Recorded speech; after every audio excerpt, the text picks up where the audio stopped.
मुस्लिम personal law board वालों को अब समझ में आया।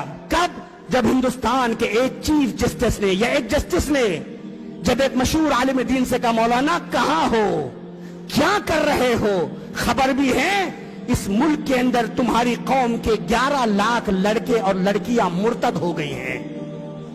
अब मुस्लिम पर्सनल मस्जिद के दरवाजे खोलना चाहिए, औरतें भी मस्जिद, पहले तो नहीं, औरतें दरगाह जाए, औरतें शॉपिंग मॉल जाए, औरतें सैर तफरी के लिए जाए, औरतें बाग आम्मा जाए, औरतें जहां चाहे जाए, मस्जिद में आएंगे फितने।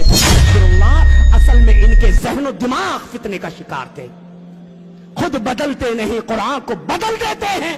किस कदर बेतौफीक हुए फकीहान हरम, है ना। आज जब 11 लाख लड़के और लड़कियां मुर्तद हो गई, तब मुस्लिम पर्सनल लॉ बोर्ड